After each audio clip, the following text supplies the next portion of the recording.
In this lesson, we're going to cover the text-to-image function of Redraw, with the goal of showing you how this feature works and the best way to use it. To start, you'll see here that there's a field where you can write what you want. And this function is very simple. Basically, you write what you want, the image you want, and Redraw will give you that image with all the details and features you asked for. It works very similarly to Midjourney, for example, where you can also describe what you want and the AI will deliver it to you. As an initial example here, already bringing it into the architect's context, I'm going to copy and paste this prompt I have for my generation. It's worth remembering that at the time I'm recording this lesson, we have these styles within Redraw, right, where you can choose a style here or you can leave it in free mode. You can choose a resolution. So far, we're only generating one at a time, but other options are already being implemented, and I'm going to click here on Generate. As you can see, I've already generated other images here, right, a happy architect, and it's really simple.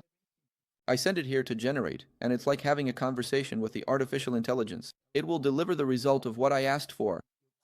While we're waiting for the image to generate, I want to tell you that this feature works really well together with other AIs, like ChatGPT. Why is that? Because I can ask it to generate a more detailed prompt for what I'm looking for, and then I just use it here in the AI. And look at the result it gave me here, the mood board just the way I asked for. So, with marble pieces, NDF and brown color, and complementary elements like branches. So it tried to bring that to us here, and it turned out really cool. Oh, didn't like it? I can come here and click to generate it again. Or I can copy this prompt and ask ChatGPT to improve it for me.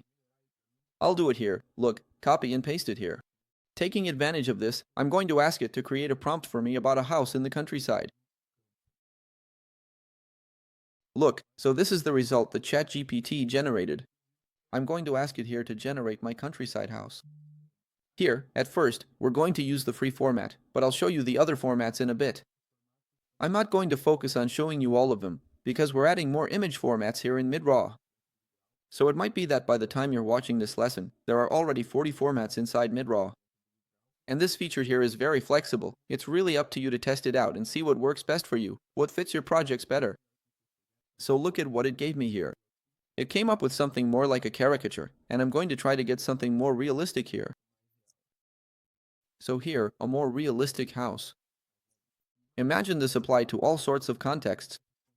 If you look at my generations here, you'll see that we use this for a lot of things, this feature specifically. So, look, new mood board ideas here. We also tried here, in a pretty subtle way, to create a logo, so I asked it to make a logo for Redraw with a gradient color. So it created this Redraw logo, and came up with several options here. You can see that it's a really easy feature to use, honestly. Here I asked it to create Spider-Man, right, holding an architecture project, like an architect Spider-Man, so it generated several options for us here. And of course, everything is just testing with this feature here. Look, here we already asked it to generate a conventional house, right, with 2 floors, in the American style, with an American garden and a white wall. So, it generated this house for us here. Anyway, there are several ways you can use this feature. Check this out here, a more detailed logo prompt. So you can see what it delivered for us. Here, a superhero. So, it's a really easy feature for you to use. You can use your creativity here to generate whatever you can imagine with this feature. And here you can choose the formats that the AI will use to work on your image. So I'm going to select in motion here, for example. It will add movement to the scene. Well, it's really worth spending a good few minutes on this feature, because it can deliver unimaginable things for you. We have a button here to generate random text so you can see the possibilities of this AI.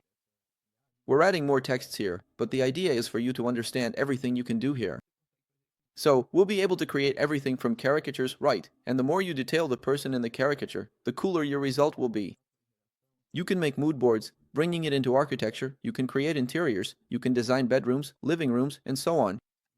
You can generate characters, you can create logos, you can make art, illustrations. Creativity really is the limit here. The only thing that will limit you in this feature is whatever you can imagine and manage to generate here. So, for example, I can ask it here to generate a completely blue bedroom, or to generate a medieval character. The idea here is for you to understand everything you can bring into this feature. So, for example, I can ask for a mood board here. Take a look at the bedroom it generated for me when I asked it to create an all-blue room. And look at how little information I gave the AI, and check out the quality it delivered in this room. So I could have described this in much more detail. Generate a room. Here it generated a room, right? Actually, it already generated a living room. In fact, the only bedroom it generated was this one here. But I figured this could also be a bedroom, right? But anyway, I can ask it to be more specific, generate a bedroom with a certain type of ceiling, with a TV, a modern bedroom, with a porcelain tile floor and a teddy bear rug. So you have complete freedom to communicate exactly what you want to the artificial intelligence. And let's say your client asked for something specific, you can pass that on to them in a more detailed way using AI. So let's say they asked for a house, or here, you can generate different house options you want to show your client and present them to them. For example, I can generate a modern house here, then with different ceilings, or I can generate a more traditional house like this one, showing it to my client and narrowing down what they're looking for. From there, I'll already be on my way with my project and I'll be able to communicate it with more excellence. All because I used artificial intelligence to anticipate, this visualization for my client. So, here I'm really talking about architecture, but you can work in different niches here. So, for example, I want to create a happy architect here to wish Merry Christmas. An architect. I can generate anything from realistic images here, like asking the AI to create something realistic, to caricatures. I don't know exactly how it's going to turn out for me, but I know it will always be an image based on what I asked for. The more I specify, what I want from the AI, the better my result will be. So if I generate, say, an architect who's dressed a certain way, who's in a specific place, who's holding a cell phone, a ruler, or, I don't know, a blueprint, it's going to generate that for me.